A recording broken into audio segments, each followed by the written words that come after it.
Welcome to the Simple Sophisticate podcast, where intelligent living is paired with signature style. I'm your host, Shannon Ables, and whether you're listening on your commute, exercising, working in the garden, or sitting down with a hot cup of tea or a café au lait, thank you for tuning in. Let's get started.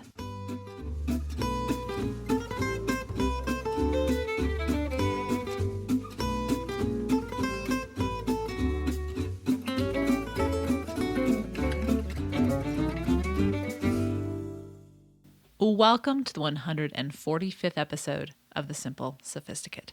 Today we're going to be talking about an aspect that will help us live more consciously and more fully in the present moment. And so what we're going to be talking about today is the difference between reacting and being responsive.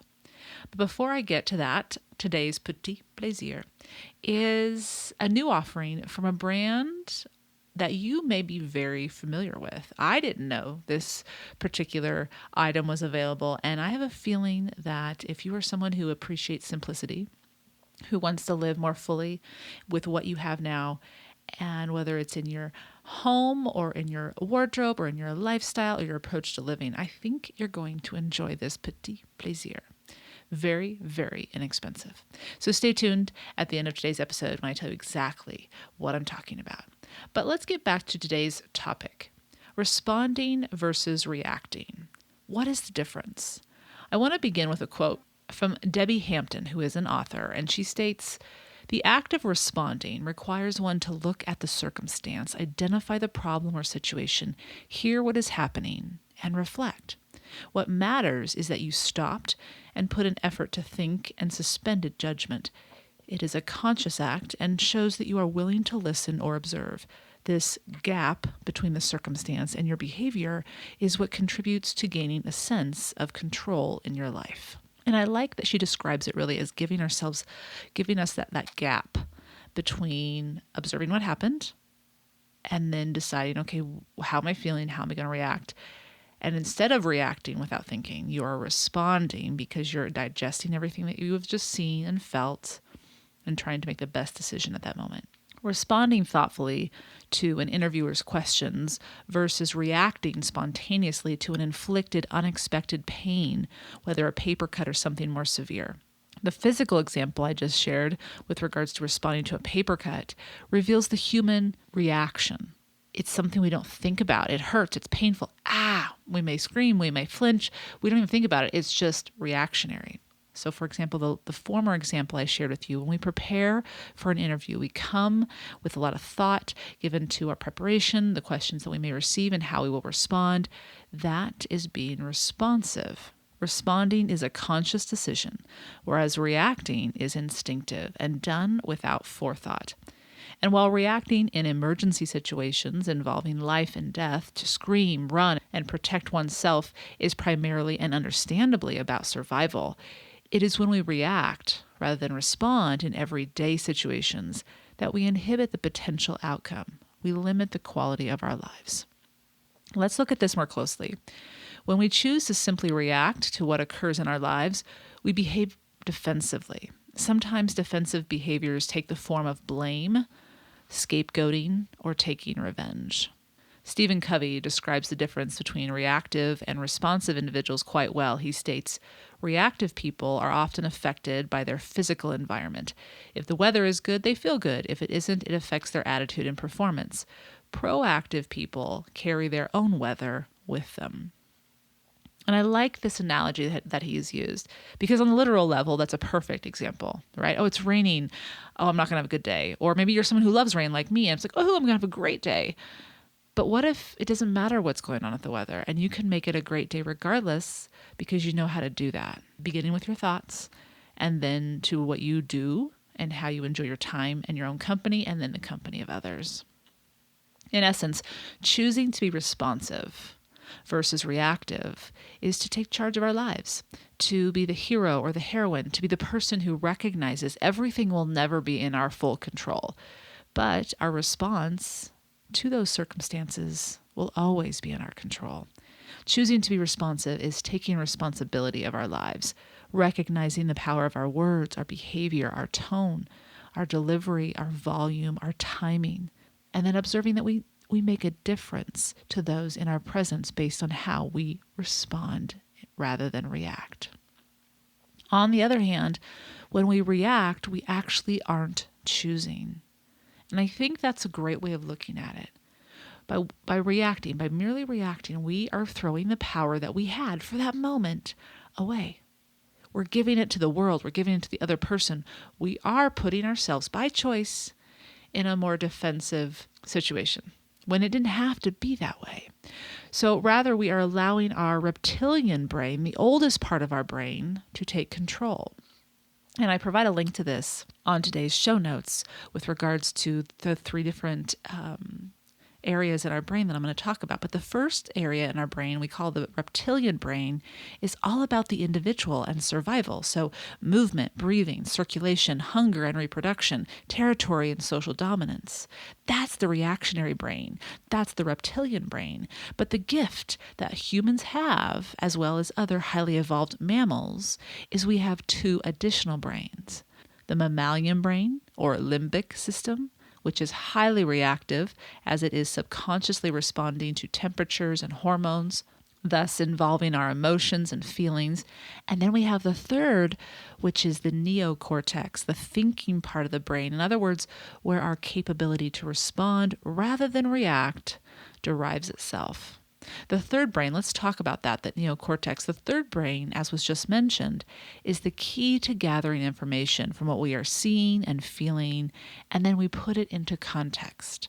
The neocortex digests the necessary information, understands the world, and the fact that there is a future beyond this moment, so thinking beyond just surviving for right now, and is capable of making sound decisions. Humans' neocortex is the most highly developed of all primates, and therefore, when we recognize what we have the potential to do, we must utilize this amazing strength of mind.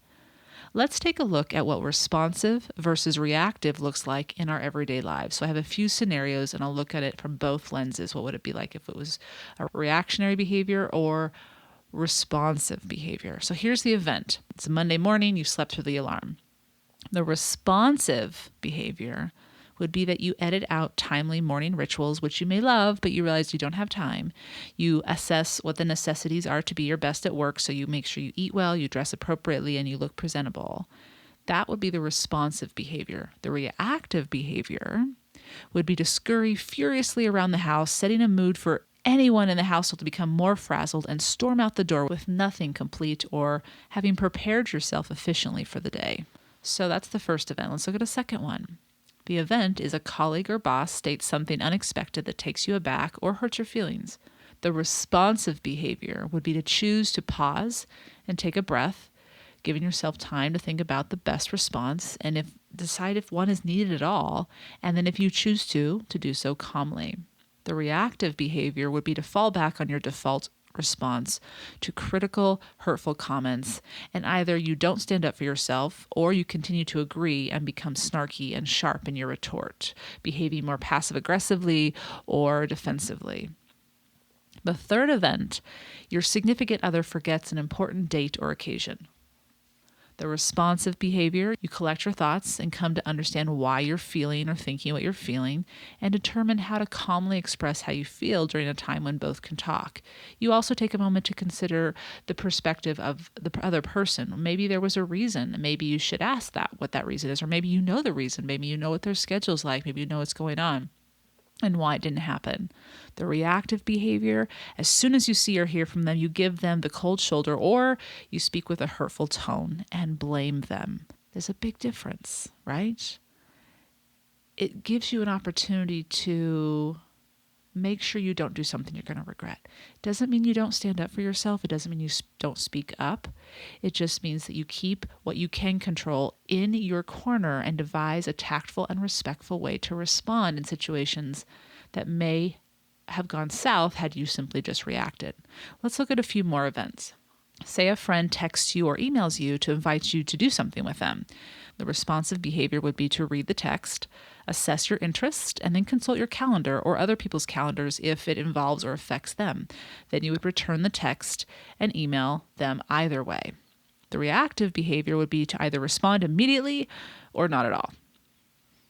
Next event, I have one more for you.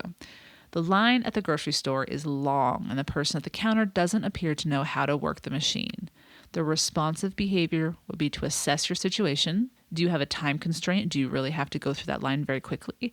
If so, can you move to another line? And if time isn't an issue, observe the wait in line as an opportunity to take a few deep breaths, relax, or check your email, recognizing that either eventually the line will move on or the management will open up another line.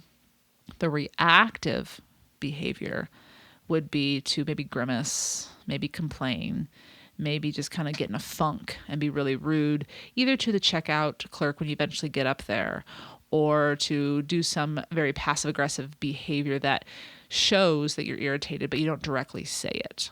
So I think you're probably already seeing a theme, but the key is you are, number one, creating an environment where you're making a clear decision, and then making the best decision that you will not regret, that you will feel good about as you move forward throughout your day.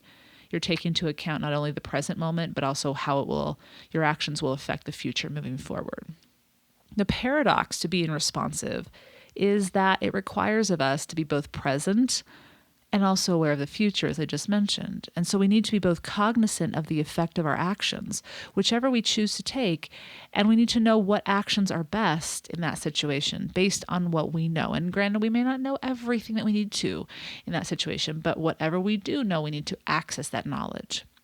Fittingly, when we react, we are reacting out of fear based on what we have been genetically disposed to do, protect ourselves. But as we know, we live in a civilized world. It is a civilized, thoughtful approach that will yield us the best results. Thus, we need to respond rather than react. It is not easy to know how to respond best in every situation. However, being self-aware and emotionally intelligent help tremendously. And we have talked about in detail both of these. Self-awareness we talked about in episode 143, and emotional intelligence we talked about in episode 140. So if you want to go back and listen to those or check those out on the blog, I provide a link to them, or you can just look them up with regards to the URL, simplyluxuriouslife.com/podcast, and then the number 140 or 143. Now, as these two traits are skills, so too is knowing how to respond well. It will take practice. It will require us to be able to pause in nearly any situation before speaking or acting. And in its own small way, meditation plays a helpful role as well. When we respond to life, there's a few things I want to share here. 7 things will happen. We become the directors rather than the followers. We will establish stronger relationships with anyone we come into contact with. We will reduce unnecessary interactions and confrontations. We will find more peace. We will reduce regret. And we will build a confidence that we can handle any situation we come up against. And the last one, we will thrive. There is no doubt all of us, and I know I can include myself in this category, has reacted instead of responded at times in my life. And upon reflection, we can probably pinpoint those events quite well, usually based primarily on how we felt after we reacted rather than responded. We may have wished we wouldn't have said something, chosen a different tone, or taken a deep breath and simply removed ourselves from the situation until we knew how to respond well. It is just these moments of experience that will actually make it that much easier to respond rather than react as we now move forward. Because when we know firsthand the negative experience that can result from only reacting, we are far more motivated to make sure we respond in the next similar situation. Our lives provide guidance even through the moments we wish we didn't have to endure. As a student of life, all we have to do is vow to learn the lessons we are given. We cannot know how to do something until we are shown how. Now we know how to respond rather than react, and now we know the benefits, and now we know how to do it. Now we know the difference and the benefit of embracing responsiveness versus defensiveness. All right. I hope you enjoyed this topic. It's been a concept that I've been dancing with and kind of playing with over the past few months. And I thought it worked very well with regards to the different tools we've talked about since the beginning of the year. I'll provide those links to the other episodes and podcasts and blog posts that I mentioned throughout the episode. So visit today's show notes, thesimplyluxuriouslife.com/podcast 145 to check those out. And now let's get to this week's Petit Plaisir. I'll be right back.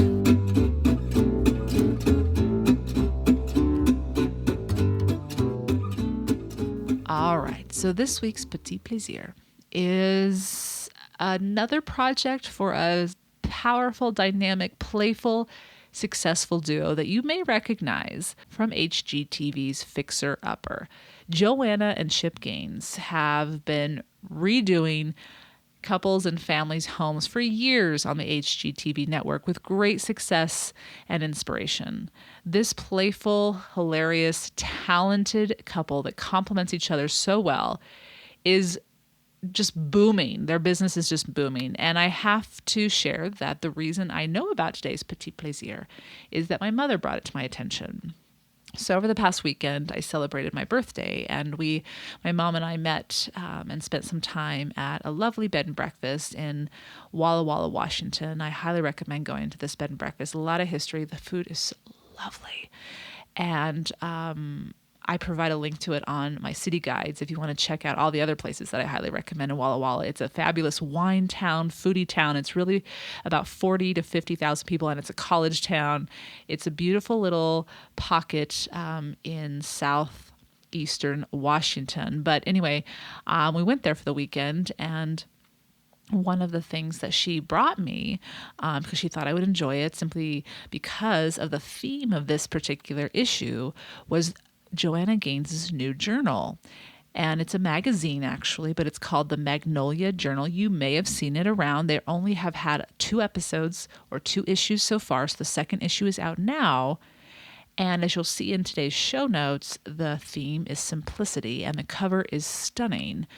But within that magazine's cover are an abundant list of inspiration for all walks of life. So they're going to go over spring flowers as we get ready for spring and how to care for them. She offers some inspiration for decor, and subway tiles is one of the decor items she goes deep into. She goes into her capsule wardrobe as well, shares a few lovely recipes. It is a lifestyle journal. Now, it's only going to be available, or there's only going to be 4 issues a year. It's $20 to subscribe, and you can also just obviously pick up individual copies, and they run $8, so they're a little more expensive, but the content is quality. Every page has something of value. They do talk about spring flowers. They talk about a few other decorating tips and ideas that my mom brought to my attention. She thought I'd really enjoy it, and she was right. But decorating with cake stands or pedestals, and also decorating with antique books. So there's a lot of inspiration for whatever interest you may have with regards to the lifestyle theme. I'll provide a link to the subscription page on their website, and I'll also provide an image of the cover and the text of what this magazine is about from inside the magazine, so you can kind of see what it will entail throughout the various episodes or issues moving forward. I think you'll enjoy it, and again, for only $8, this magazine is a simple luxury to sit down, read through as you're sipping your tea or your favorite drink, and get ready for spring. Because funny enough, I am taping this right now, and as I woke up to blue skies and sun. I am now looking out the window and seeing snowfall, a lot of snow, and I know that spring is right around the corner, but this is making me really want to get ready for spring even more. I know winter wants to hang on, but picking up this magazine and flipping through it is going to make spring more aware that we are ready for it. Come on, arrive. My yard is ready. My bulbs want to start popping up. Anyway, again, this is a simple spring luxury, and I hope you've enjoyed this week's Petit Plaisir, where each week ideas are shared to make the everyday all the more enjoyable. Tune in at the end of each Monday's podcast, where I'll recommend a book, a film, or a recipe, anything that is a simple pleasure to satiate your sophisticated taste. Thank you for tuning in to the Simple Sophisticate podcast, where intelligent living is paired with signature style. For more ideas and inspiration throughout the week, stop by the blog, thesimplyluxuriouslife.com. simplyluxuriouslife.com or pick up the book, Choosing the Simply Luxurious Life, A Modern Woman's Guide. To stay caught up on the most recent podcasts, blog posts, and receive exclusive news as well as an extra dose of inspiration, subscribe to the Simply Luxurious Life's weekly newsletter, which arrives in your inbox each Friday to enjoy with a hot cup of tea or your morning coffee, just in time to jumpstart the weekend. Until next Monday, I'm your host, Shannon Ables. Bonne journée!